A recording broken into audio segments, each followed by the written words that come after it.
Beer with Buffy is a retro-analytical love roast of Buffy the Vampire Slayer and its spin-off Angel. If you'd like to support our show financially, you can find us at patreon.beerwithbuffy.com. Don't forget to review us on iTunes if you like what you hear.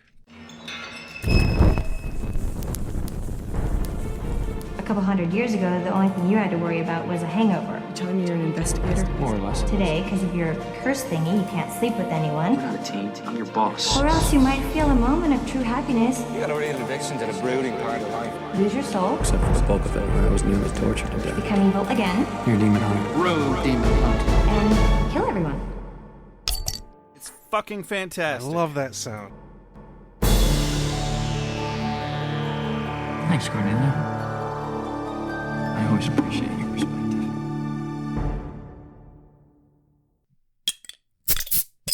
Welcome to Ale with Angel, everyone. I'm Josh. And I'm Rex. And boy, oh boy, is it nice to be back to good old reliable Guinness.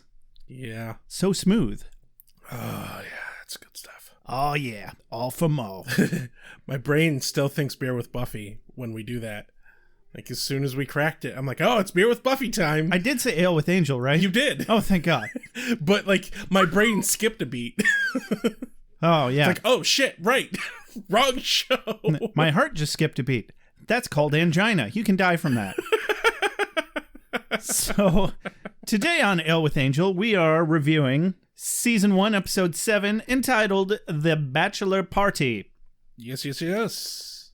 Keanu Speed, Rex. Reeves be with you. Damn right, Reeves be with me. Hey, Rex, you want to read all of our executive producers and give a big shout-out thank you to all of our Patreon supporters? Why, yes, I do. Meredith McCaslin, Rose Clark, C in quotes heaps, Andy Burgess, K. Fronome, Father Defenestrato, Alexandria Ware Van Brunt, Kelly McAdams, Shuby Pathick, Carol Jude, AwA from the Heart, and Carrie Phillips. Thank you so much. You literally make this show possible. Booyah. Getting it done every day. Well, every month. Well, On a mostly regular basis. on a nominal payment plan. And if you want to join our list of executive producers, all you have to do is go to patreon.beerwithbuffy.com and click some buttons. Also, maybe throw your credit card number in there and make a choice. If you want, you can have us name your cats for the low, low price of $5 per month. You can subscribe to our cat naming services. Yes. Damn right. And I'm going to go ahead and read out a couple of our iTunes reviewers. People who are awesome, who took the time to go to iTunes or log into iTunes through the app or whatever and click that 5 stars and go the extra mile to write us a review to make our cold black whittle hearts go pitter-patter all through the evening and the day. Insert time here. So our first one today is from Auntie Knowles, back from February 1st, 2019. Auntie Knowles is actually an old friend of mine, and I went to high school with her. She's pretty awesome. She says, fantastic listen. Great recap of Buffy the Vampire Slayer. Josh and Rex do a great job of covering the episodes and making it funny. I've already rewatched the entire series just from listening to their episodes and can't wait to rewatch them again each week so I can enjoy the podcast even more. Keep up the great work. I love your can-do, consumerist, hedonist attitude, Auntie Knowles. I'm going to refrain from saying your real name because you're not like on our Patreon list or anything, and just in the interest of personal privacy, but you know who you are. Thanks a bunch. Next review is from CXP, as in Charlie X-Ray Papa, like the phonetic alphabet there. CXP 162 162430. Why all the numbers, CXP 162430? I'd like to know. Anyway, they reviewed us back on March 21st, 2019. Their title was LOL: Pure Entertainment for the Ears. I've never watched Buffy the Vampire Slayer. I don't know why you'd admit that on your review of us, but okay. But listening to Josh and Rex recap the episodes makes me feel like I have seen it. And it's better because these guys are hilarious. And occasionally highly inappropriate. Just saying. More than occasionally. If he does say so himself. And I do. And he does. The Mom Synopsis segment kicks off each episode, and if you're not lolling, what is wrong with you? I listen while I work, and it makes the long days go by quicker. I also like how they refer to Buffy and her friends as the Scooby Gang. Make sure to tune in. Signed, the Bingeables Podcast. So, I mean, I may or may not have been on that podcast. Shut up. They reviewed us before you were on there, though. Yeah, it was well before I was on the podcast. But, hey, they're our podcast buddies. We can you can give reviews to whoever the fuck you want. Yeah. Support your friends and your coworkers alike. They're friends of the podcast. Damn right. So thanks again, Chinlin and Isaac. Cool. Let's see here. So that's our reviews from iTunes. If you want to review us on iTunes, that will be the number one, best, most, coolest way that you can support our podcast. Please do. And we'll say your name and we'll read your review on the podcast. And we'll love you forever. Yeah. Unless it's too raunchy, in which case iTunes will kibosh that shit. Yep. That means it's time for a parental synopsis. Joshua, what are you doing? Oh, just mixing 3 old containers of nuts together to get one amazing new container of nuts. Why? Are you getting any kind of satisfaction out of life? Are you happy, Joshua? Well, I just dreamt that I met Keanu Reeves, our Lord and Savior, at a comic book store where I was shopping for Bill and Ted action figures, and he totally psyched me out when I asked him to take a picture with me. So, that made me pretty happy. All I'm saying, Joshua, is you got a crappy job. 3 of them. You're hopeless. I have a podcast in 2020. I'm just waiting for it to get big, man. You still live at your mom's house. Again, not still. When are you gonna find someone to settle down with? Eat her ex's brains in ritual sacrifice, play charades. Wait, what?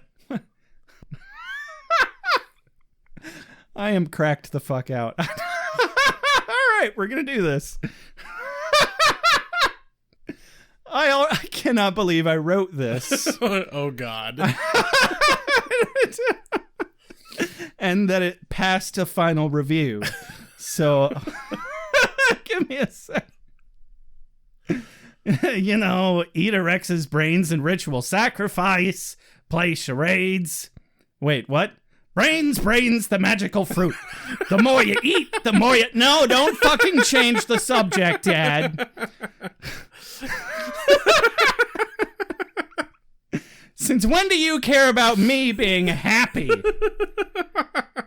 When I decided not to eat your frontal lobe at birth, you little shit.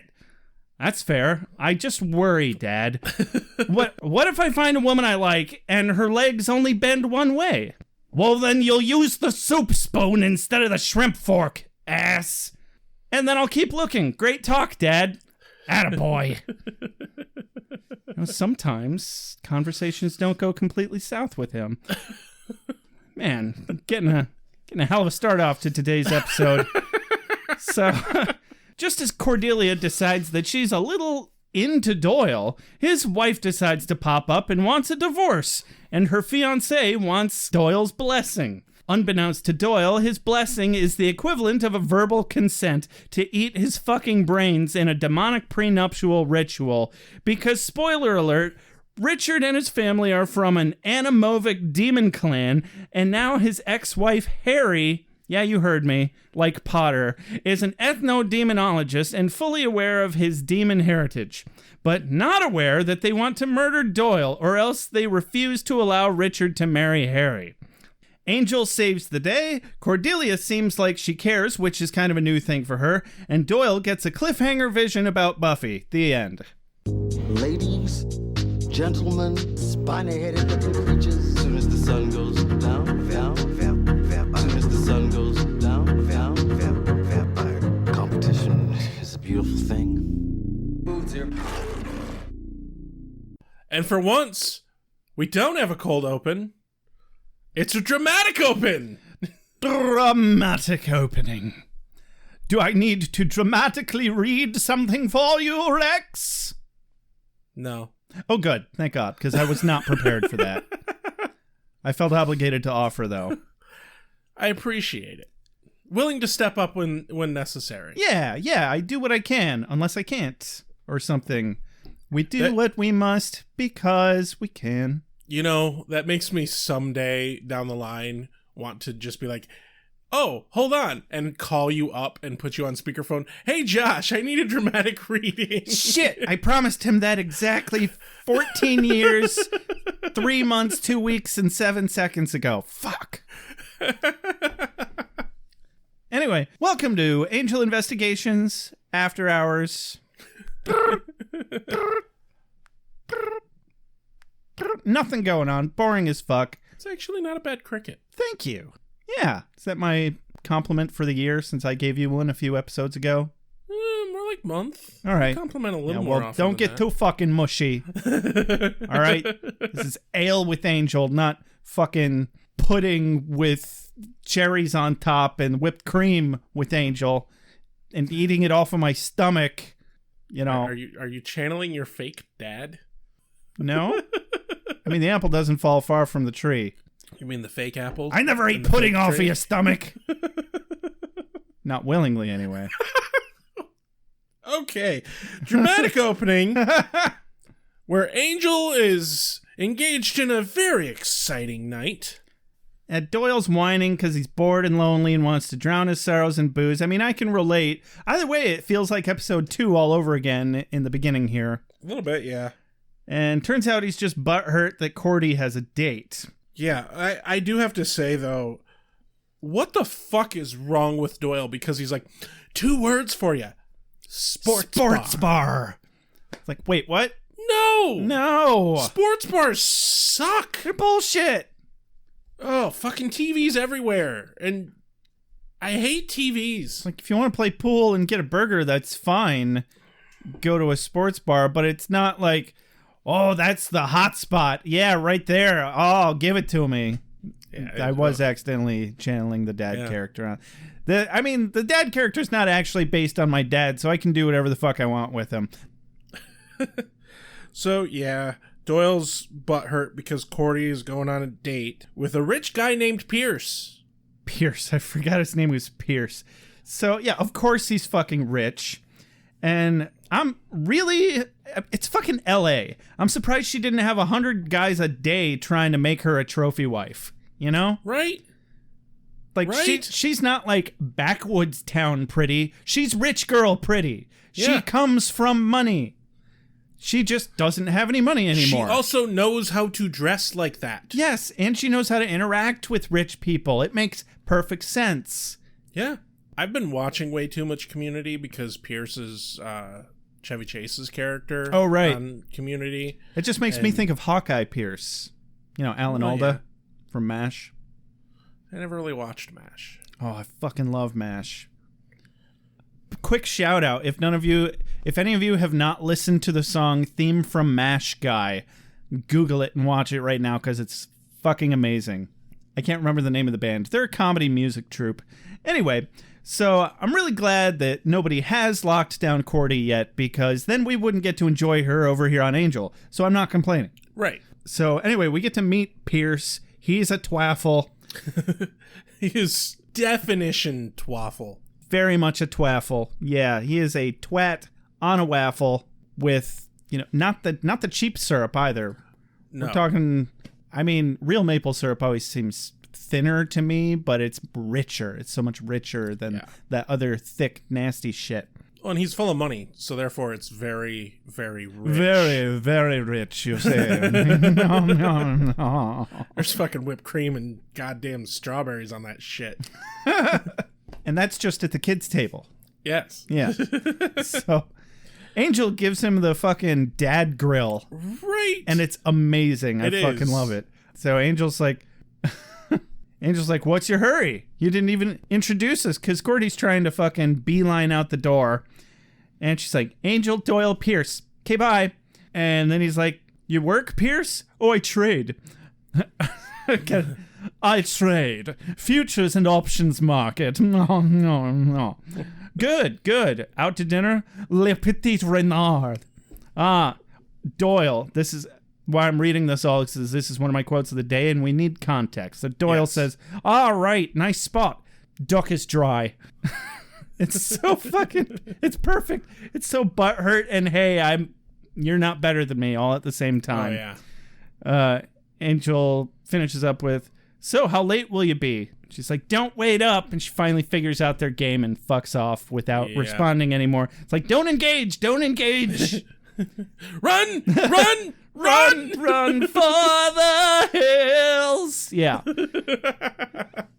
Run for your life. So Doyle perhaps finally accepts that Cordelia may never fall for his ample but unpretentious charms. Yep, that was actually one of the lines that I did write down. Oh, I'm sorry. No, it's fine. You pretty much handled it. Yeah, there it is. Doyle flips through a book and a picture of Buffy falls out. And he's like, "Ooh, look at this hottie!" Yeah, of course. He's like, "Oh, what a stiffener," or some shit. And he's like, "Hey, do you mind if I have a go at her? I'm the Irish guy, always looking for something to go at with my penis. With my great big Irish penis." Angel is unamused and gets very uncomfortable very quickly, which is Doyle's first clue that it's Buffy. Hey, at least Doyle picked up on it damn quick. Yeah, well, I think he should have had a clue before he even asked, but right, who the fuck else would Angel have a picture of? Yeah, how many other fucking girlfriends does Doyle know of that Angel's had? As he's apologizing profusely to avoid defenestration, he has a vision. Yep. Oh, thank God, because this episode really wasn't going anywhere good otherwise. They definitely needed to divert into something else real quick. So anyway, it's a dude, a kid dude that's about to be eaten by vampires in Doyle's vision. Yes. Oh, thank God, something to do to the Bangel Mobile. The Bangel Mobile? Yeah, I couldn't think of any other good shortened version of the Bat Angel Mobile, which Bangel is also short for Buffy and Angel, unfortunately. Oh, yeah. So it doesn't really work, but it kind of works. I just realized, though, Angel does, in fact, drive a large car. A large black vehicle with a very large engine. And it's convertible, so the top's always down, so he jumps into it, just like the fucking Batmobile. It's very much like the Batmobile, yes. That has to have been planned. I really think they were going for that. Like, we've had this conversation, especially every episode has had just a little bit of that Gotham, Night Stalker, traveling by rooftop kind of feeling. Yeah. And we get a little bit of that later, too. We do. We do get a little bit of that in this episode as well. I did like Doyle's exiting line. Me too. This is one of my quotes of the day. Doyle's exiting line of the scene is, "Everyone's got dinner plans but us." Sometimes I do like puns. Opening sequence. I'm just waiting for somebody to write in and tell me how obnoxious that sounds. Because I know. Really, I listened to it in editing and I'm like, really? I did that? I'm so sorry, but I'm not sorry. And also, I was corrected. They're not violins. They are cellos. So I'm an ass. Who corrected you on that? I don't remember. Somebody, one of our fans. Oh God, I'm gonna get so much shit for this now. I just read this like yesterday. No. It was actually Turtles N42, one of our volunteers who helped us pull lines from episodes for our music. So, cool. Yeah, Turtles N42, you are completely entitled to correct me on things. And we already sent them a free t-shirt as well. Hey, send in a picture of that. I have not actually seen one of those in person yet. We've given out a handful of t-shirts at this point, and no one sent us pictures. Yeah, I want to say 4 total, but we don't have a confirmation on if, what is it, Avocado Quaggin or something? Yeah.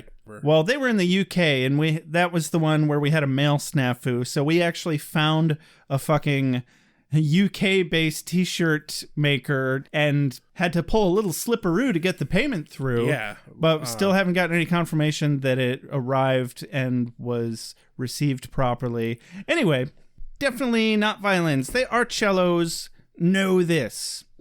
Cut to Le Petit Renard. No. Come on, say it with me. No. Le Petit Renard.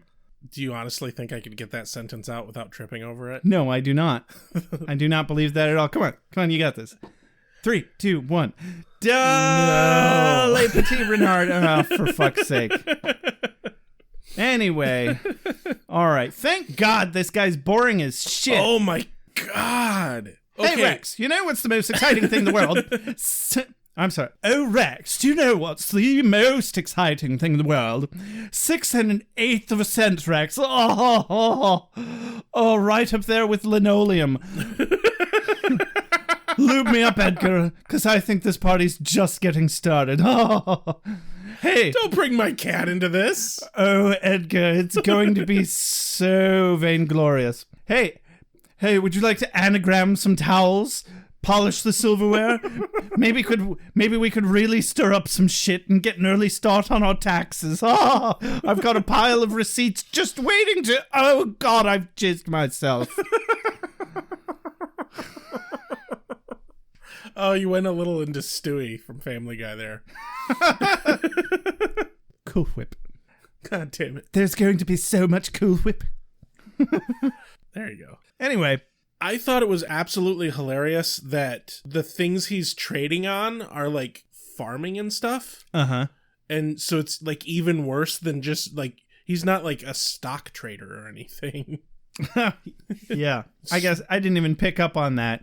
I was just as bored as Cordelia. Oh, God, yeah. They kept it short for a reason. But Cordelia learns a valuable lesson here, that you can't put a price on happiness. And sometimes you don't realize you're happy until you get what you thought you wanted. I really wonder if this dude is a bad actor or a really good actor, because I can't tell. Could go either way. I mean, I can't think of anything else I've seen him in. Oh, God, no. And it's been 20 years. But that doesn't mean shit, because I just saw that Wesley's been in a ton of other things that I've actually seen, and I didn't know that. Yeah. So, good for him. You know, this guy could have had a prolific career. Or he could have quit and said fuck it and gone and worked at a grocery store. It happens. Or maybe he's, trading in markets. Probably stuff. not. Smash cut from him talking about boring shit like 1/8 of a cent, and then smash cut to a vampire nest of Angel and Doyle fucking some shit up. And it's rather thrilling. Yeah, it's a pretty good fight. Yeah, probably a little extra romanticized, considering they were going for the juxtaposition between Cordy on a stuffy, boring date and this greasy, sleazy, but glorious and morally superior underground battle of good and evil. It's also probably way sweatier than the French restaurant. Yeah, well, I try not to think about the butt soup factor. But they all looked quite grungy, too. I can't imagine it smells good in there. Yeah. Oh, man. Just... the idea of doing something that exciting really perked me up. Right? Actually, like, God, I fucking need something exciting in my life. When are we doing a live episode of Beer with Buffy? I have no fucking clue, but I would love to. Oh, right, COVID. Yeah. Never mind. So, Angel gets face kicked by some sexy punk lady vamp. Doyle gets smashed with a keg. No pun intended. Also, when I say no pun intended, there's a pun intended. He gets smashed with a keg. Oh, okay. Yeah. There it is. Not bad. Not bad. After he gets hit, he goes demon. You never go full demon. But he shakes it off and continues the fight. Yeah, with fucking Sonic the Douchehog over here. He goes all spiky, and Angel stakes Sonic the Douchehog from behind as he raises the keg again to finish off Doyle. We didn't really get to see how Punky McShiny Pants Brewster over there gets dusted. Punky McShiny Pants. Brewster. Like Punky Brewster, but Punky McShiny Pants Brewster. Okay. I like it. I like it. I like it as well. Thank you. I'm so glad you asked me that. You didn't ask me anything. I don't know why I'm saying. I don't want to share my feelings. I don't want to open up. I want to find the guy that killed Tina, and I want to look him in the eye. Then what? Then I'm going to share my feelings.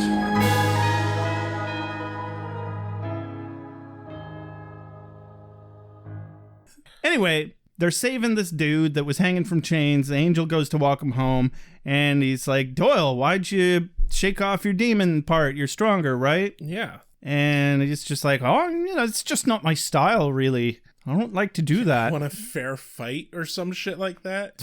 He doesn't fight fair anyway. Shit. He specifically said, it's not like I fight fair anyway, or some shit like that. I don't know.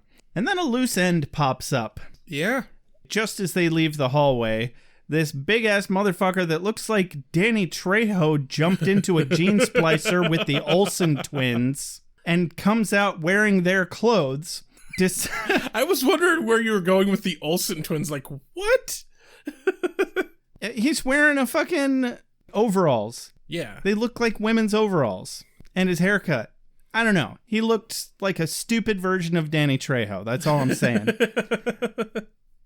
Yeah, he follows them out and not even, like, keeping a distance. He's, like, 5 feet fucking behind them. Yeah, so he must have, like, some super stealth points on his vampire character sheet here. And so we cut to the street in front of Angel Investigations, where Richie Magoo is dropping off Cordelia. Doyle goes into the building first, and we notice that Danny Kate Olsen vampire following Doyle, lurking off in the shadows, and then we see Cordy and her date pull up to the office. Yeah, she's clearly fucking done with him already. And he gets out, and he's like, oh, don't you want me to take you home? She's like, no, my car's here. Well, let me walk you to your car anyway. It's a dangerous neighborhood. And way to tee up the vampire, man. It was perfect. It was a good tee up. He gets one good line. You're right. This neighborhood's crappy. And he grabs Cordelia. Motherfucker, Richie Magoo just fucks right off. Damn right. Meep, meep. I swear, he jumped up, his legs turned into a circle, and we heard the as he took off. Yeah, seriously. Downright cartoonish. And so Cordelia bites him in the forearm. I really liked the fact that she bit him. Do you remember? He was trying to bite her in the neck. Right, but do you remember back in the very first season, I think, there was vampires trying to, like, break through a door. One of them put their hand through a door, and she bit him, and she's like, how do you like it? It was one of her quotes of the day, early season. I mean, I vaguely recall now that you mention it, but no, I didn't remember that at all. She's a biter. She's a biter. We've established this. What are you going to do? But yeah, she bites the vampire, and he's bit. He turns into a valley girl now. And yeah, so that works, they right? spend the rest of the episode shopping at Tiffany's and talking about boys, specifically rich ones. No, Doyle shows up with a crossbow and fucks up Danny Kate Olsen with an arrow to the foot. That's the downside with crossbows. One shot. You got to make that shit count. Yeah, what I think is funny is he couldn't hit the guy's chest because he was holding Cordelia, hostage style. Right. But then their feet were also right fucking next to each other. He still had some pretty dead-on aim to hit this guy's foot. Yeah. Like he'd had a better time shooting for the guy's shoulder or something. Yeah. Completely agree. Anyway, whatever. It gets him off of Cordelia, and he gets into a scuffle with Doyle now, and then Doyle manages to grab the arrow and stake him with it, and it dusts him. I was so expecting him to demon out, and that was when Cordy was going to see it. Oh, that could have made this episode go in an entirely different direction that I think would have been much more interesting. Yes. Not that this wasn't a fun episode, but you know what I mean. So Doyle and Cordy have a moment. Yeah. He totally George McFly's out on her. Yeah, Doyle's line is... Well, he starts with, "Are you okay?" Yeah. Like he just punched Biff out. She's like, "I'm fine. You're so brave." Actually, I think we need a mini dramatic reading here, Rex. Okay. "Are you okay?" "I'm fine. You're so brave." "You think you could say that again without so much shock in your voice? You're stepping on my moment of manliness here." "I'm sorry. I'm just surprised. Grateful." Which part were you going to read? His line. Stepping on my moment of manliness here. Yeah. Yeah. I don't know why I liked it so much. I just really liked it. Yeah, that whole part of the scene was kind of fun. It read vulnerable. Yeah. To me. Like he seemed genuinely like open and vulnerable to her he was at that moment. off put. Cut to Next day, interior of Angel Investigations. Yep, where Cordy is recounting her horrible, boring-ass date. She's very confused about her feelings because suddenly she needs guys to be brave and interesting now. She blames Angel for that. Which, that tracks. And Doyle. Yeah. Which, especially with this episode now, also tracks. Yeah. And so, or maybe she's just becoming less shallow now? Nah. Well, she does immediately go like, I am so just done with fixer-uppers after Xander. Yeah. It's probably the only mention of Xander we'll ever get this entire series. Yeah. Well, Buffy does come on at least once. It could come up. So I got a quote of the day out of this. Cordy's talking about her date and how he just whooped right out of there. Yep. And she's like, all I could think about was if this wimp ever saw a monster, he'd probably throw a shoe at it and run like a weasel. Turns out the shoe part was giving him too much credit. Yeah, because, at least the shoe would have been trying. It's not good effort, but it's some effort. So Cordy is of the mood that she needs to do something for Doyle as a thank you. Yeah, Angel's like, well, there's definitely more to Doyle than meets the eye. This is kind of another Cordy quote here. It's a very Cordy-rich scene. She says, so I've got to kill myself. I swore when I went down that road with Xander Harris, I'd rather be dead than date a fixer-upper again. Still, maybe you're right. Maybe Doyle does have hidden depths. Really, really hidden. But depths. And I'm going to have to buy him a mochaccino to thank him for saving my life, don't you think? Now, I don't know that I would classify Doyle as the same level of fixer-upper that Xander is. There's been a couple of parallels between Doyle and Xander, and I think it's interesting that they're now comparing the two characters even just a little bit, especially just because they've kind of been shipping these two characters from day one. Oh, yeah. Like, even if it's just for the will they, won't they factor, right, and they have no intention of actually hooking them up at any point in time, they're still kind of shipping them the same way that they did her and Xander for a while. Yeah, except that so. Xander was never into her, and it all just kind of blew up into an explosion of sexual tension one day, which was an excellent payoff. Honestly, I thought they were better for each other than her and Doyle. Yeah.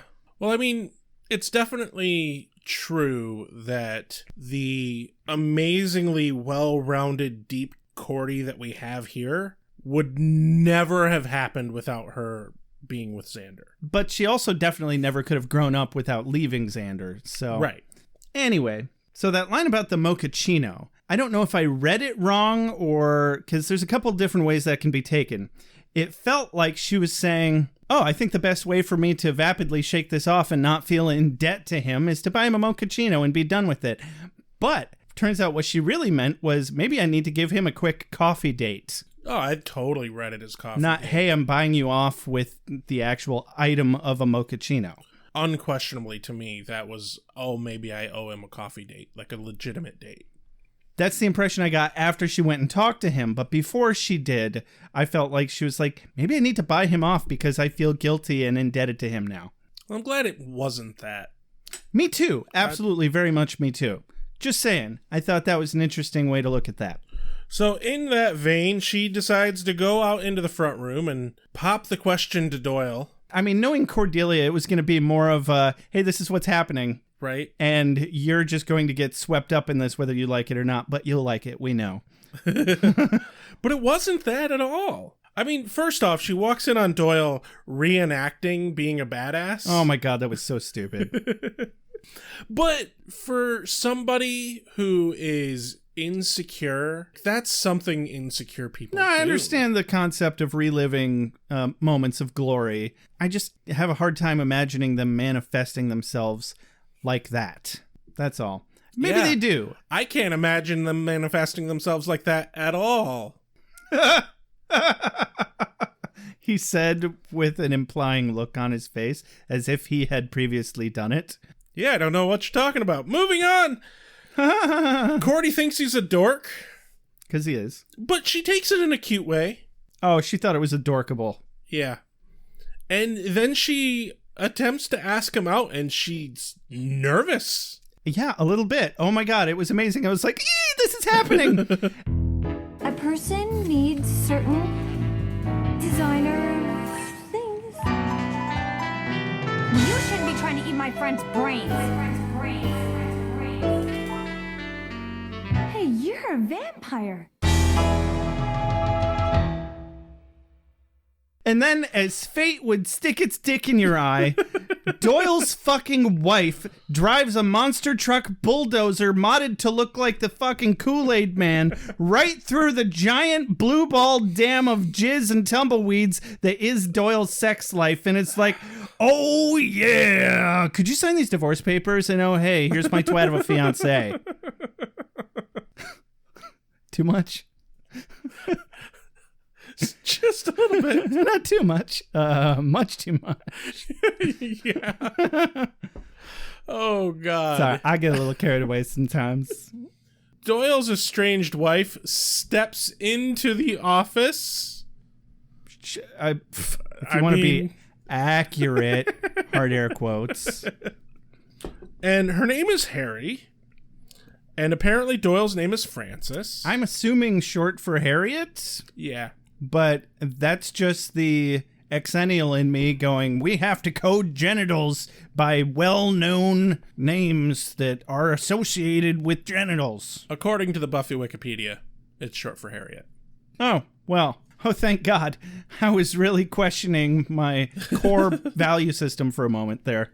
Cordy's surprised to find out that Harriet is Doyle's wife. Not ex-wife at this juncture. They're still married. Still married. She's been off fucking around in other countries, doing whatever. Did Angel know previously that he was married? Because Angel doesn't miss a beat here. Yeah, I feel like Angel has a little bit more information than Cordelia does. They've definitely talked more, real talk, than, especially more than Doyle and Cordelia. But also, I want to say, don't quote me on this, but I want to say that there was one mention of it in a previous episode. Because I feel like I knew this was coming because of something that happened recently. Yeah. Not I like... cannot for life remember what it was. Yeah, not like a ghost of a 15-year-old memory right. of, I'm pretty sure I remember him being married. But anyway, blah, blah, blah. Sounds like Doyle had some drama with his wife. I don't like her. She can fuck right off. Cordy is beside herself. I'm like, you are standing in the way of me shipping Cordelia and Doyle. And I know he's only got a couple of episodes left to do this, and I want them to be happy, goddammit. Happy. So Angel steps in all dad-like, and he's completely unsurprised and supportive, as you were saying only a moment ago. Yep. Doyle claims that the business is his, and Angel just fucking rolls with it. Angel's like, let him have it, because Cordelia's like, oh yeah, in his drip. No, let him have it. Angel's actually a pretty solid wingman. Yeah, when he wants to be. Very nice. I've had better. So Cordelia asks if they were only married for green card purposes. Nope, they were madly in love. In comes Richard. Rich Dickard. Yep, Rich is a dick. Yeah.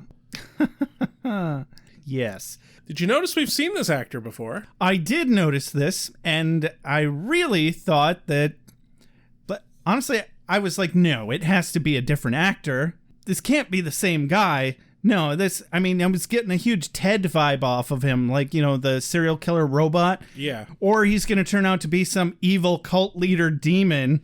I mean, doesn't he look like that guy from that episode, Anne from Buffy the Vampire Slayer? I looked it up. It's fucking him. Yeah. They're recycling actors now because it's not the same character. Nope, it is not the same character, different kind of demon. Also, somehow I completely forgot that he's in the first episode of Firefly as well. Huh. Sounds like something... Joss Whedon just loves recasting actors. Oh, yeah. I mean, that happens, I want to say, with all directors. They like working with some people and they want to work with them more. I get that. But also, I think it was a deliberate choice made here to cast him in this role because... we get immediately this vibe from him that, oh, that dude's a demon. Right. Like, we immediately, as soon as I saw him, I'm like, shit, there's something up with him. And I think that was a very subtle thing that they chose him because he had been previously a secret demon. Mm-hmm. So they used that as emotional leverage to get us to feel the same kind of trepidation that Angel and Doyle feel about him. Very possibly. I mean, it worked out that way at least. I think they probably just felt like, we know we've used this guy before, but there's just nobody else that can play this part like this guy. He's so good at this. And he is. And I mean, there wasn't this culture of, if you don't have continuity, then you're just shit going on quite yet. Right. It hadn't quite gotten to the ridiculous depths that it has these days. I mean, hell, the fucking Star Trek reused actors constantly in new roles. Oh, yeah. It's like, just put different alien face putty on them. Yeah, I mean, at least they were using heavy prosthetic makeup on them, so it was excusable. But anyway. He comes in and mistakes Angel for Doyle. He does. Yeah. Well, you're just a very handsome man. I didn't know you'd be so handsome, but I figured you had. And now I'm not.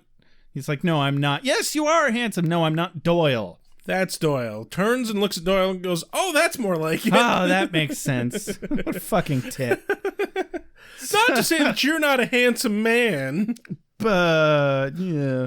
So, yeah. Without confirming anything in advance, he just blurts out that their wedding is coming up.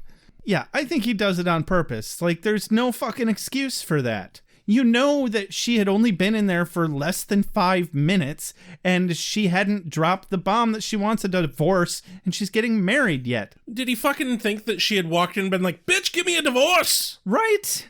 Like, no, there's got to be some fucking, like, where the hell have you been? There's this little thing called tact. Some people have it. Some people don't. I am one of those people. I'm about as subtle as a brick to the face. He's very polite, though. Yeah. But thinks I'm not that polite. Seems to think that he can get away with bullshit because he's got this whole naive vibe going on. Well, gosh golly. Gosh diggity dog. I will say this, the actor, he does not pull that off nearly as well as the guy who played the mayor. Nobody pulls it off as well as the guy who played the mayor. No one expects the Spanish Inquisition. So yeah, they're getting married. Angel's like, oh, Cordy, time to go. Cordy just starts getting interested when she finds out that she's marrying somebody else. She's like, go on. She needed a fucking... I need some entertainment. She needed a fucking bucket of popcorn. And Angel's like, nope, we're leaving. Get out. And then Harry kicks Richard out. This is when she presents to Doyle that she wants divorce papers signed. Good God, this conversation just takes forever. It's like, you can tell how uncomfortable Doyle is. Please just leave him alone. What's this trying to hold your hand bullshit? It's, you know what? It's fucking, it's so good to see you, Doyle. Well, he obviously is not happy about it, so just leave forever. It's obviously not good for Doyle. And you know what? I thought that was a sign of abuse. Obviously, there's more to it coming up, but I was really just like, you leave Doyle alone, bitch. We're protective. Get away from my Doyle. Get out of his life and do it fast. Don't come back now, you hear? Cut to whiskey. Yes. Downstairs where Angel is pouring them some drinks, but Doyle doesn't want a drink due to something Harry said to him when she first walked in. That doesn't stop him from having two, because you know what? Whiskey is a place, Rex. It's not just a thing that you drink. It's not just a time of day. It's a place. Fucking deal with the cold, hard facts. It might be a hard pill to swallow, but sometimes when you're in whiskey, it doesn't matter where you are. You are the whiskey. The whiskey is you. Now stick that in your pipe and smoke it. Wait, can we smoke whiskey? No, I don't. Life finds a fucking way, goddammit! I know there's people who dip cigars in, like, alcohol. Genius. Make it happen. Print it! Sounds fucking gross to me. Well, smoking is fucking gross. Anyway, Doyle's a little hung up on Harry. Yeah, and he explains that they got married, and shortly after they got married is when he discovered that he was half demon. And he alludes that it freaked her the fuck out. Yeah, he feels a little guilty about the way things ended. But to be fair, he didn't even know that he was half demon. Right. Apparently that was a deal breaker for her. What a bitch! Boy, is she in for a surprise, because she must have a type. He's like, oh, but Richard seems nice. And, like, kind of like going on about, oh, she's got a second chance, all this. Maybe that'll be better for her and everything. And then all of a sudden, Angel's like, yeah, but you know what? I think there's something up with Richard. He's like, right! I told you! I saw it! Just the look in his face! He's a skeevy motherfucker. No, really. Also, something about that mole. I don't know. But, yeah. So he asks Angel to do some reconnaissance on old Richie. Or should I say Ken? Yes. You know, I think, they're both, but they were different kinds of demons. It is possible that he could have somehow taken Ken's likeness somehow. Maybe there's just a limit to how many different people demons can be. Maybe they knew each other. Or maybe he saw that body and said, ooh, I want to look like that. And he just has that option. I don't know.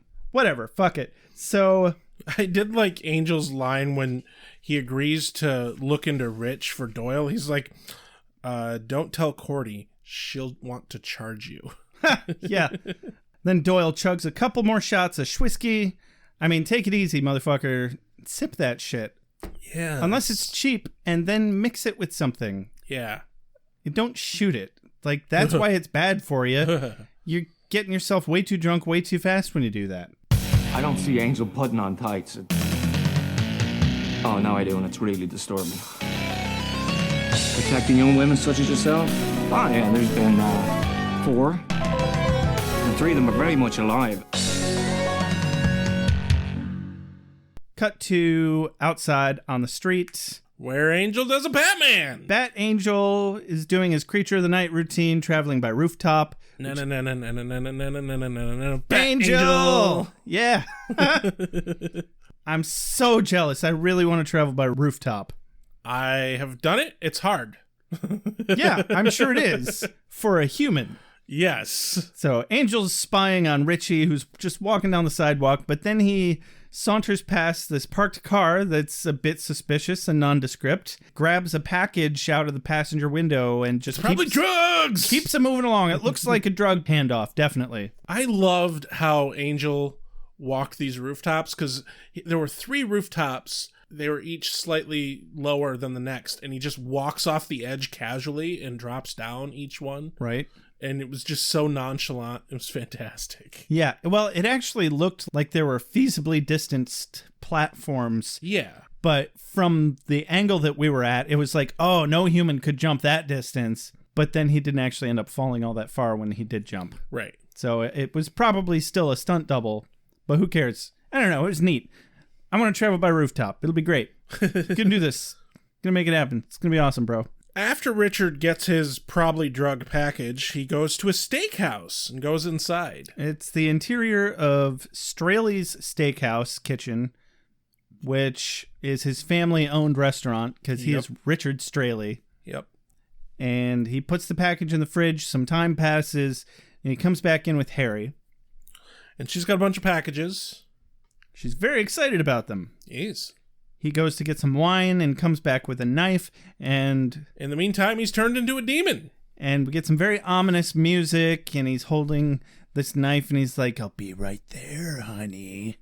Yep, he demoned out, and as he's walking up to Harry, Angel busts in through a window. Ominous evil music plays. Angel Kool-Aid Man's his way through the window, and he's like, oh yeah, he's a fucking demon. And she's like, oh no, I know you did not just destroy that fucking window. Because she knows he's a fucking demon, and it gets real awkward real quick. Well, Angel's like, he's a demon, and she's like, yeah. Duh. She loves demons. Well, it's explained that Henry is now actually an ethno-demonologist. Yeah, who knew? Which apparently is a thing. Apparently, yeah, it turns out. And Doyle was just the depressed, wet blanket of their relationship and wouldn't go out and meet other demons and embrace his demonhood, so she moved on. Yeah. And it wasn't this sob story of, oh, she fucked off because he was a demon. She says that, what, he told you I freaked out? Well, yeah, I freaked out, and then I got over it. Right. Cut back to Broody headquarters, where it's not just Angel being broody. In fact, it's mostly not Angel being broody this episode. Oh, right. Surprisingly. Doyle has a depressing but freeing epiphany. I mean, Angel is annoyed that he broke a window for nothing, but... Well, I have Angel's line here because I really liked the read on this.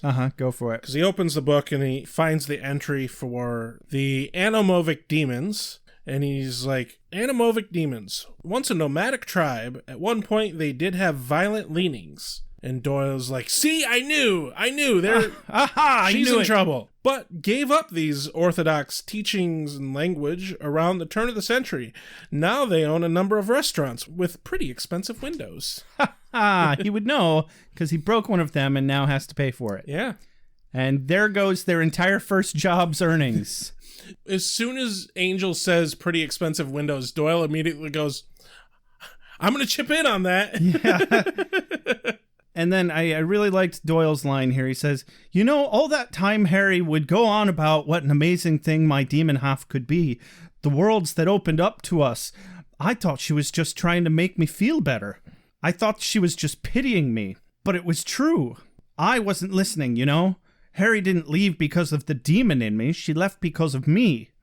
I just thought that was a really amazing introspective moment and great amount of character growth. So that's one of my quotes of the day there is that little speech. And transition to the office where he's handing off the papers to Harry.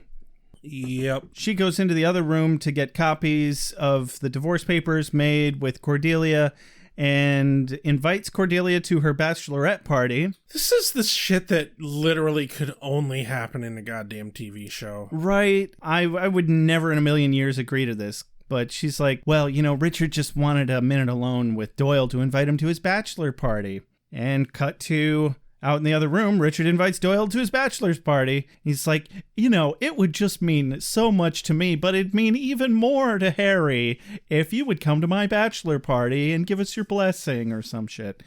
It's just like, bitch, Yeah. Even if he did have that little epiphany in the last scene where he's like, oh shit, I really was just being a wet blanket on our marriage.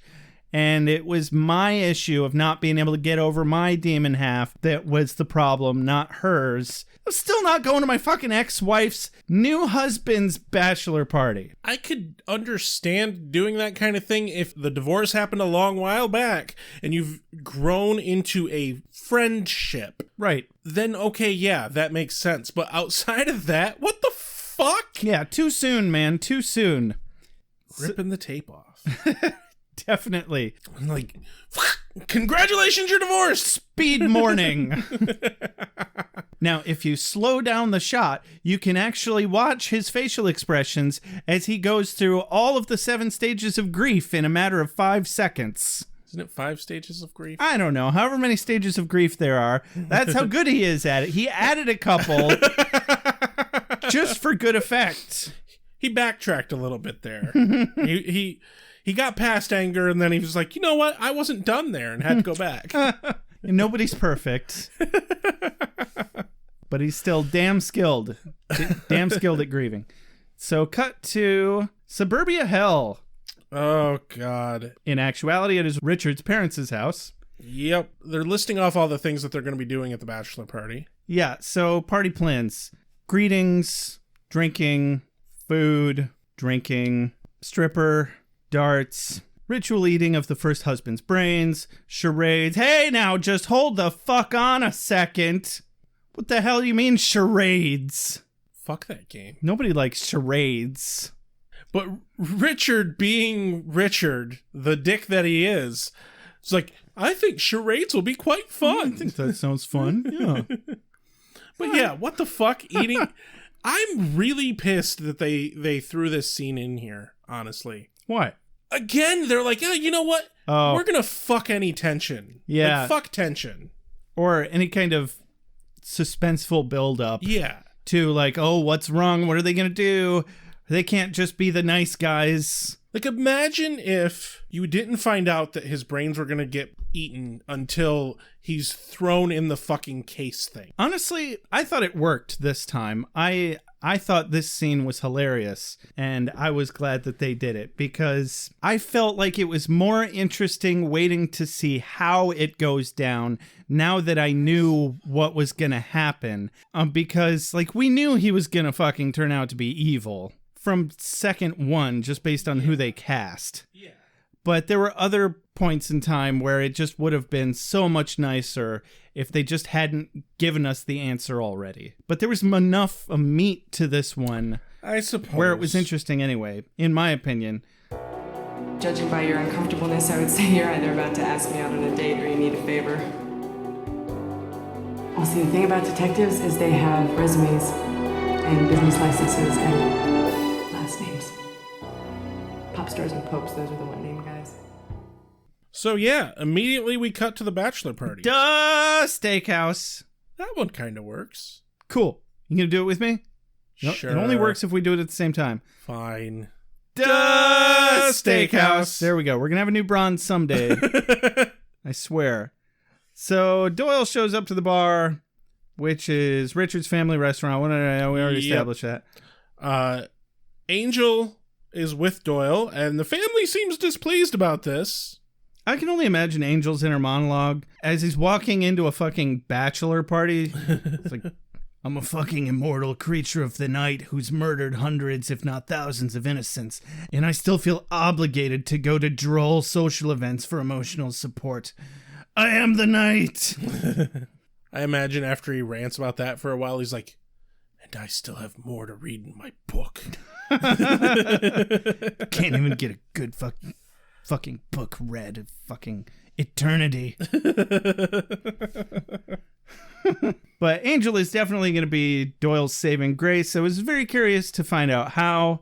Angel immediately notices the brothers speaking in their demon language. Yeah, because it's supposed to be a dead language. Way to be covert, you dumb fucks. Yeah. Well, they just assume... They don't know who Angel is, really, for the most part. True enough. They just assume he's some dickbag, and they assume he's human in a minute here. Yeah. So, yeah, they're talking in their demon language, no doubt discussing the logistics of eating Doyle while Angel is there. Right? Does sound complicated. Well, it was. It is. Yes. It will be. So Richard pulls Doyle over to the bar, pours him a drink, and then proceeds to talk to him about his ex-wife that he's about to marry. Good Christ, why would anybody agree to this? Rich is like, hey, Doyle, tell me about Harry back before I met her. Mm-hmm. And then they cut away. Like, they don't show any of what Doyle was about to say about Harry. They cut to Cordy and Harry talking about Doyle. Having the same conversation, basically. Yeah, about Doyle. About a character that we care a lot more about. And I thought that was brilliant. Yeah, no, it's brilliantly written script. I'm just saying, if I were actually in that situation... Oh, yeah, God, I never would have agreed to even go to that bachelor party. But yeah, you covered it over at Richard's parents' house. Apparently Doyle used to be a third grade teacher. Well, okay, one of my quotes of the day here is Cordy's response to finding out that Doyle's a third grade teacher. She says, "Are you sure he wasn't just held back and used that as a cover story?" Which, yeah, I would totally see Doyle trying to do that. Right? But she says that Doyle had gotten his teaching credentials before they even met. But they were married at, what, 20? Yeah. As they just established a little earlier. What is he, some kind of fucking prodigy? I don't think you need more than an associate's to teach, like, third grade. Back then, maybe. Now you need a bachelor's to teach anything K through 12. But for the most part, they're looking for double bachelor's degrees, and you still have to go off and do a year of student teaching to get your certification. Maybe he was one of those ridiculous high school students who did a bunch of fucking college credits during high school. I knew a couple of those people who basically had an associate's degree out of high school. Yeah, I know a guy who was an EMT, like right out of high school almost. But anyway, I don't see it. It doesn't really fit his character, if you ask me. Apparently it did at one point. I mean, that's canonical story now. If you say so, because they had already spent an episode telling us that he's got this seedy underground backstory where he's got all this debt built up and an entire network of stooges and thugs that are like mad at him and friends with him for various reasons. How old is he? I don't fucking know, but they make it sound like he's only in his 20s. He's got to be late 20s. I mean, if they got married at age 20 and she left shortly after he turned into a demon, so they were only together for a couple of years, add 4 or 5 years on that. 4 or 5 years, that's... So you're saying he could have done all that seedy underground shit after their separation? Yeah. All right, fine. I can go with that. Some people just break bad. Sometimes you just gotta cook meth.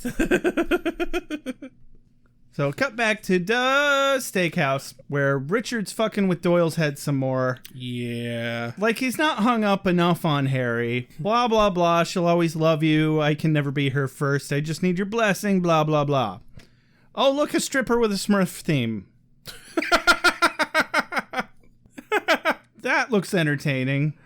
I was more focusing on the fact that Angel just completely fails to blend. Oh, yeah. The man doesn't blend at all. No, not even a little. I mean, we didn't expect him to blend into a party. Right. Did we? But he does check in on Doyle. Doyle's holding up okay, actually. Like, despite the fact that this is a pretty shitty situation and fuck Rich for emotionally abusing him this way. Oh, yeah. I mean, he's doing just fine. He's, after all, a masterful speed griever. So he's miles ahead of where any normal human being would be. That must be his super demon powers. Right? Speed grieving. So... Anyway, well, looks like we're only a round of darts away from eating Doyle's brains. This should escalate quickly. Yeah, and it does, because Rich's brothers head into the back, and Angel decides, you know what, I'm going to follow those two fuckers, because they're suspicious. Yeah, so Angel does some sneakity-snaky snooping around.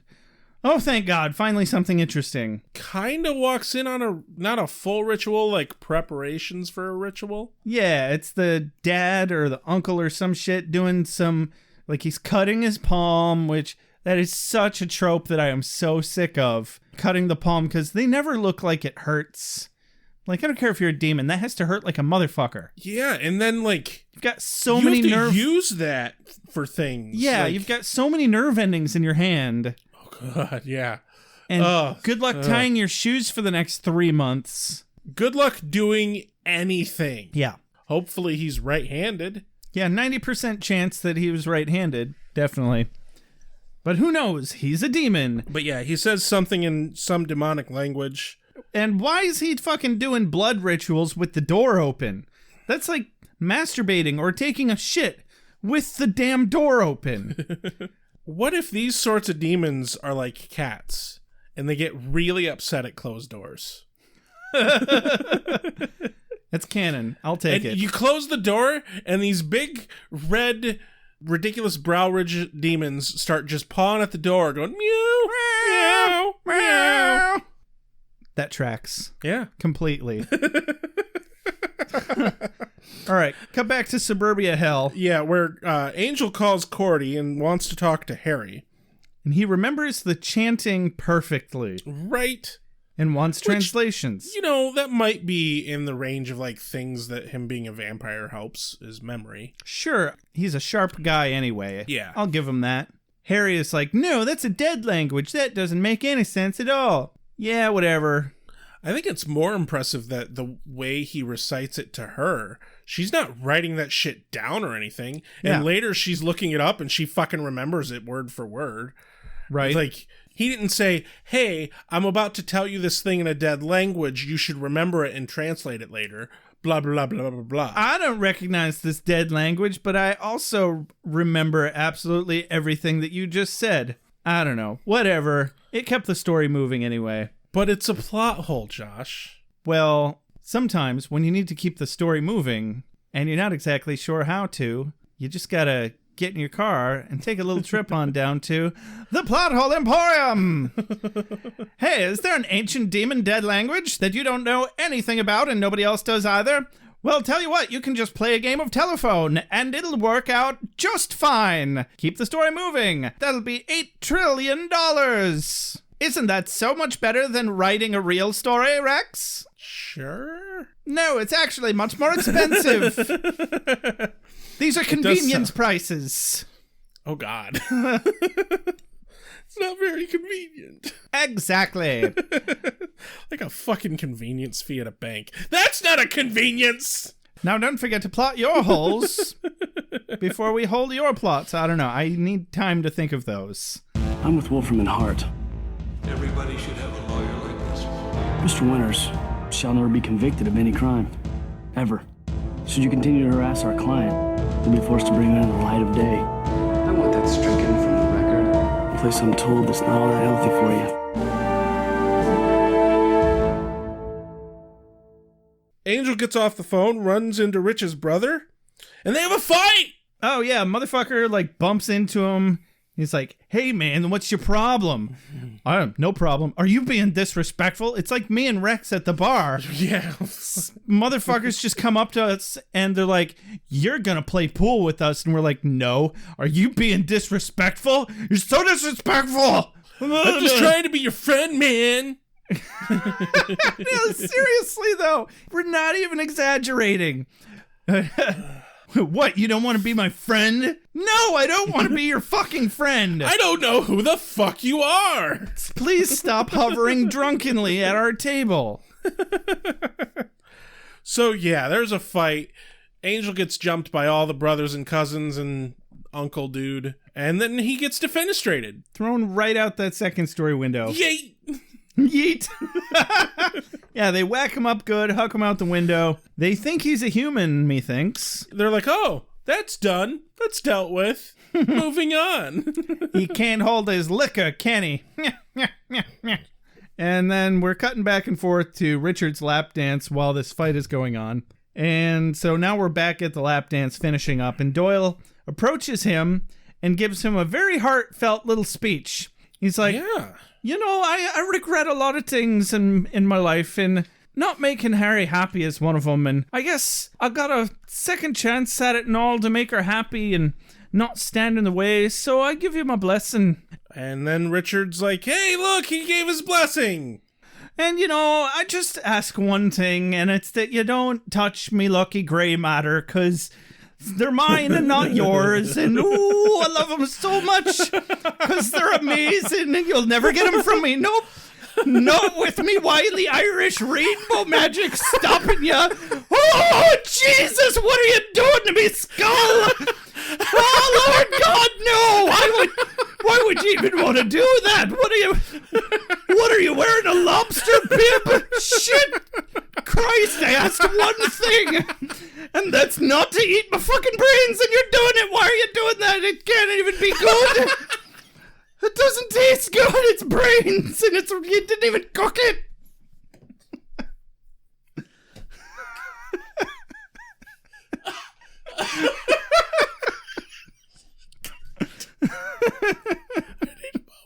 I need a moment. Ouch.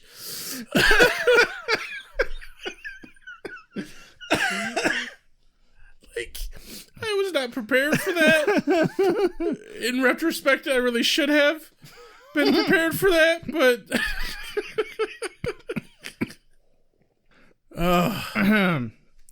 but Jesus fucking Christ. So then what happens, Rex? So Rich takes the blessing as consent. They throw Doyle in a box. Right in the ye old boo box. This is actually the kind of box that you'd use for a magic trick where you're going to stab it with swords. Oh, right. Yeah, it's more like a Christopher Pike wheelchair box, but also the swords one. Yeah, and they throw him in there and he's like, guys, this is great, really, but I can't reach the pretzels. Like, he's so nonchalant. Like obviously shit's gone sideways really quick, and he's like, I'm not gonna freak out. Oh, this hey, is fine. It's not a party until you're locked in a box. Shit. And you know, that actually might be the case with Doyle. Yeah, he's a freaky guy. They poke him in the head with a syringe, and he's like, oh, my head is numb. Rich is like, well, we wouldn't want you to suffer when we cut into your skull. What's that you say now? All we want to do is eat your brains. That was the first Colton song I ever heard. It's one of his most famous to this day. Yeah. So we cut back to suburbia hell, where Harry and Cordelia have translated the passage. They're like, hey, so about this tradition. Well, they're certainly not going to eat your ex-husband's brains. For instance. What are we even doing here, Rex? This show makes fun of itself. It does. It's become self-aware. Oh, fuck! Run! God! Cut back to the ritual ex-husband brain-eating ceremony. Okay, sure. All right, say it with me. The ritual ex-husband brain-eating ceremony. Wow, you did that way better than I was expecting. Yeah, I did, didn't I? I'm impressed with myself. Good job. I think it's because I was specifically trying to not have inflection. Oh, okay. You just got to robot it sometimes. Yeah. Cool. No, then the best moment in the entire episode. Do tell. The brother walks in and sets down a fork. And the uncle picks this up and says, this is a shrimp fork. What the fuck is this? This is a shrimp fork. He's going to eat the guy's brains with a shrimp fork? Well, you told me to bring a utensil. That's not a fork. This is a fork. A shrimp fork?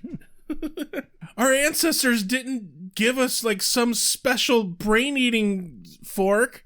You go get a soup spoon, you moron. That doesn't seem like a better utensil. It's better than a fucking fork. You can at least scrape the sides of the skull.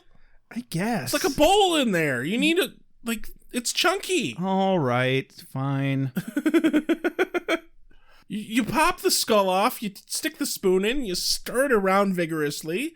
It's soup-like. I feel like you'd need an egg beater or something to make it more soupy. They're demons. They have extra strength. Extra strength, yeah. Glad we had this conversation. So... Just the absurdity of them being like, it's a fucking shrimp fork. What the hell are you thinking? It was a tiny-ass little fork, not gonna lie. It's like, no, I don't want you to eat my brains. And Richard's like, wait, you're not going back on your blessing, are you? That would just be rude. It's like, no, you don't understand. They're not going to eat your brains. It's just going to be me. Like, yeah. Oh, that's so much better. He's like, yes, I go back on my blessing. And he's just so offended that Doyle doesn't want him to eat his brains. The uncle said something along the lines of like, don't be ridiculous, you're going to eat his brains. Yeah. And he's like, he's right. I would be honored to eat your brains, Doyle. They do the slow zoom in on Doyle's face. He doesn't even have anything to say anymore. He's just like, oh, Christ. Yeah. Fuck. There's no arguing with that. There's no logic here. Cut to the alleyway where it has taken Angel way too long to get up. And vamp the fuck out. Yeah. Yeah. Well, they did beat him up pretty good. I suppose. It took him maybe 5 minutes. I think that's a reasonable amount of recovery time. It would have taken me a couple of months. Right? Yeah, he was thrown out a window. Yeah. Specifically, even a second story window. They did the defenestration exactly right. Properly. You know, I got to give him... defenestration. It's so good. Yeah, you got to give him that anyway. Yeah. They're ludicrous bad guys otherwise.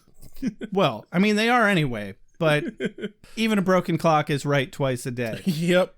Back to inside. Angel cosplays as a large red sugary beverage, the brand name of which I am unsure of. Anytime I see anybody kick a door off its hinges like this, I want to kick a door off its hinges, man. Right? Just once in my life, I want to kick in a fucking door. I'm sure that can be arranged. I'm sure, but like I haven't come across the option yet. But I will do it. Just find a condemned house, kick in the door, and run. Yeah. And I bet nobody will even notice for like a week. Right? Except for the bums that are already, like, coked out and living in the basement. Possibly, yeah. Yeah. So they seem ironically put out that Doyle invited a vampire to the bachelor party. Also, they're not prepared for this. Not in the slightest. They fight. A lot. Apparently, the little box that Doyle is in is on wheels, and there's a hole for Doyle's feet because he rolls it around. I thought he just kept getting bumped. No, he's like dodging. He's like moving it side to side and shit and dodging. How fucking goofy is that? It's pretty goofy. I love it. Also, he manages to break out of the box when somebody bumps into the latch and pops it open, and he goes full demon. Yeah, and he has a good line here. He says, Harry says I should mix with other demons. I'll mix. Let's fucking go, fuckos. This is the first time that we get a really solid look of his demon part. Yeah. It looks really fucking cool. It is really neat. And I love how during the fight here, he headbutts somebody with his spiky headbutt. With his spikes, yes. Oh, that would hurt so much. I know. I was like, damn, ow. That is about the equivalent of getting kicked in the face with cleats. Right? But it's also just beautiful that he finally embraces his demon side for like the first time ever that we know of. Yeah. And it's beautiful. And then Harry and Cordy run into this scene of chaos. Everybody's fucking everybody up. Harry says everyone stop. The record scratches. Everyone stops. I know what you're up to, Richard Howard Straley. I'm sorry, let me try that again. I know what you're up to, Richard Howard Straley. The stripper wasn't my idea, Pook, I swear. Not the stripper, Richard. Wait, there was a stripper? Oh, jeez. Stay on track, Harry. Stay on track. Cordy interjects, you shouldn't be trying to eat my friend's brains, you horrible, ugly demon people. And then she starts beating up Doyle, not knowing that it's Doyle. With a fucking silver platter. I love it.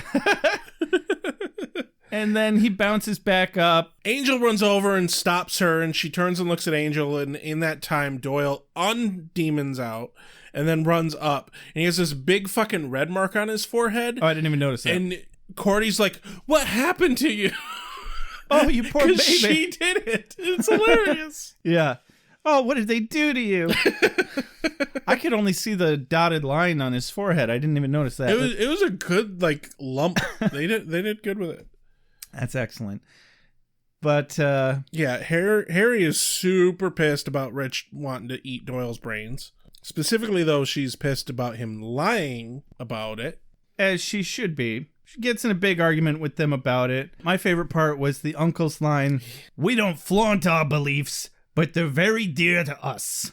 Harry says, "Oh, please, Uncle John, when is the last time you pried yourself away from ESPN long enough to spill the blood of a she-goat?"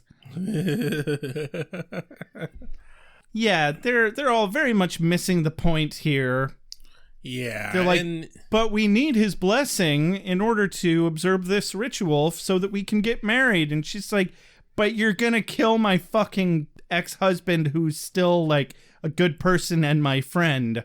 Yeah, like, just because the marriage didn't work doesn't mean they don't give a shit about each other's existence, for fuck's sake. Yeah, and they're just completely right over their heads because they're evil demons. But yeah, his family won't consent to the marriage unless they do the ritual, and she's like, okay, well then fuck you, bye. Yeah, she pulls off her ring very covertly. Yeah. And makes it look like she's just holding Richard's hand for a moment, but when she pulls away, he holds up the ring and he's like, oh. Boom, boom, boom. Exactly. Very nice. And I love the part as she's walking past Doyle, she says, "One word, Francis, just one word and I'll eat your brains." The brother to the cousin says, "You don't need her anyway, man." "Yeah, who wants a wife whose knees only bend the one way?"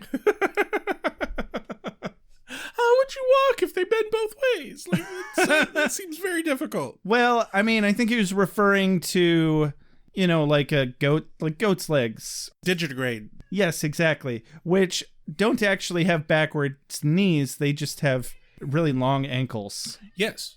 So we wrap up over at Angel Investigations. Yeah, Doyle is sad and mopey. There's this nice little moment Yeah, Doyle's taking up Angel's place as the resident brooder for an evening. Yeah, and Angel and Cordy are on the other side of a window, and Cordy's like, well, someone has to go out there and cheer him up, and takes this long pause like she's expecting Angel to do it. So he's like, kind of half shrugs, is like, okay, and he starts to get up, and it's like, oh, please, someone with a heartbeat. Yeah, I'm not entirely sure why she picks herself in that case, but, you know, she was the only other choice than Angel, so here we go. Her way of cheering someone up is just special. It's definitely got a very distinct Cordelia tint to it. Yeah, she goes in and she's like, are you going to be the loser pining guy full time now? Because, you know, we already have one of those around the office. Hey! From both Angel and Doyle. He can get away with it. He's tall, and look at the way his clothes hang on him. But you. Angel's like, okay, I think you've cheered us up enough. Yeah. Again, I mean, you go to Cordelia for emotional support, and you get what you pay for. Yeah. And they're not paying her for emotional support. They're paying her for filing. Definitely not paying her nearly enough for that. And invoicing. Exactly. And hopefully not typing. Which, as we've newly established, she's apparently not very good at, but should be better at than she actually is. So she explains to Doyle that she actually thinks that he's a pretty nice guy. And not in a nice guy Xander nice guy way, but like a legitimate nice guy. Actually nice guy. And he's like, oh, you really think so? She replies with, I think it, I say it. It's my way. Has she said that before? You know, I think she did say something very similar to that, because we were like, yeah. No, there was definitely an episode of Buffy in the library where she said something like feels very similar to that. It feels like that was a quote of the day before. Yeah, definitely. And I tried looking it up, and I could not find it, any instance where she had said it before, but like it felt way too familiar. No, you're right. That definitely happened before. But then Doyle goes into a vision. Yeah. Having a real bad... He's feeling better till the moment his brain decides to explode. Having a real bad migraine. It's never a good day when you're having a migraine. And it's about Buffy. Oh, noes. Dun, dun, dun. Gerarg. Fucking arg. Is this for me? I must be ready. I need my strength. Give me more! Nights I shall walk in the earth. Hold on. You've got something in your eye. How'd you feel about this episode, Rex? Okay. I do not think that this was a good episode. Okay. I found it very entertaining. Yeah. But it was not a good episode. There was a lot of awkward scenes. There was moments that I think they could have completely written in different ways that would have flowed a lot better. This episode did not flow well for me at all. Really? It felt very clunky and a little too fast. It felt way shorter than it actually was. I did find it very entertaining. It had a lot of great, absurd, funny moments. Yeah, it seems to be the case with a lot of episodes where we're like, it wasn't good per se. It's not TNG good. It's more Deep Space Nine good.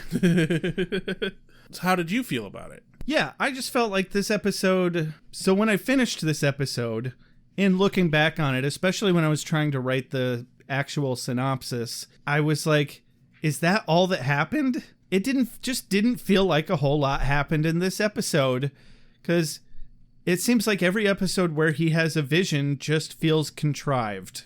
Yep. We haven't had an episode where we get the plot derived from one of Doyle's visions for 2 episodes now. The last one we had was episode 4. And the plot of this didn't even pertain to the stupid vision, though. Yeah, you're right. That was just something to get them out of the house for a minute. I mean, it did kind of come back and flow into the plot because it's what ended up making Cordelia be kind of into Doyle.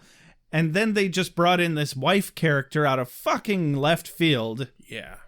So I get what you're saying about the flow now that I put it that way. Yeah, you're right. It had some fun, ridiculous, quippy little spots, and they made a good call in bringing back that actor, even though there is a little part of me that it really bugs me that he plays two completely different characters, not that far apart. Yeah. And it's just because it's a different series, technically, doesn't mean you're not... Like, he's still in the same city. Yeah. Like, that character was in L.A. in that episode. Yeah. So that felt like a huge gaping plot hole, but there's still... I just wasn't interested enough in any of the plot holes in this episode to even do a bit about it. So, yeah, I felt like this was a boring episode, except for the silly parts. The absurdity saved it. Yeah. And not even completely, but at least a little bit. And so we got to see a little bit of character development in Cordelia and Doyle. But other than that, it was a fluffy, fuck all, nothing episode. Yeah. What's your quote of the day, Rex?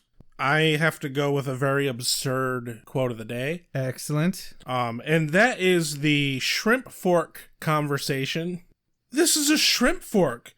He's going to eat a guy's brain with a shrimp fork? Go get a soup spoon, you moron. Splendid.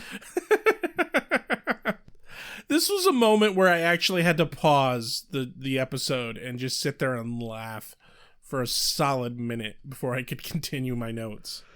So what's your quote of the day? I'm going to have to go with Doyle's line at the very beginning of the episode. Everybody's got dinner plans but us. Because it's just such a stupid pun. And it's one of those puns that just hit my funny bone just the right way, you know? Not in the shitty way like you're slamming it on the dresser corner. So, you know, the good way.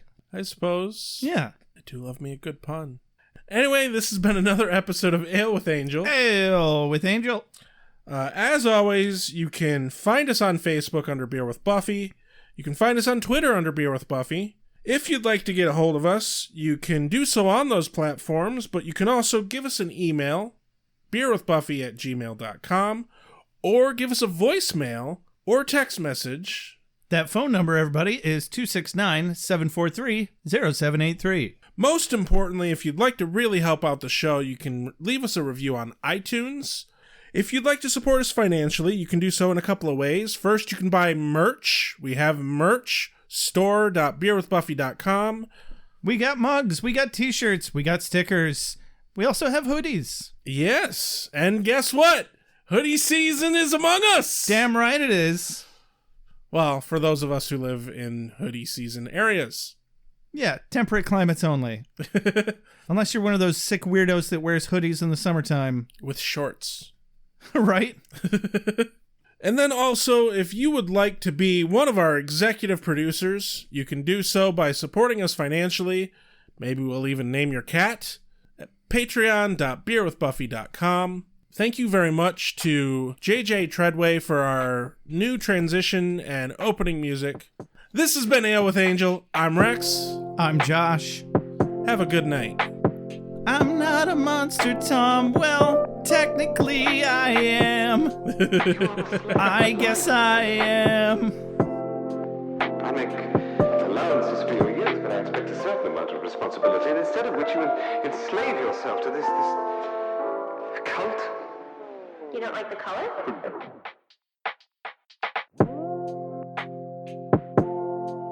You have a sacred birthright. You were chosen to destroy vampires, not to wave pom-poms at people. Why can't you people just leave me alone? You are the Slayer. Go ahead. I'm a watcher. I haven't the skill. Oh, come on. By appealing to your common sense. Werewolves, incubi, succubi, everything you've ever dreaded was under your bed, but told yourself couldn't be by the light of day. One girl in all the world. Common sense. One girl in all the world. Was a bit, British, wasn't it? Whee! Wait, what have we done? Why are we watching this?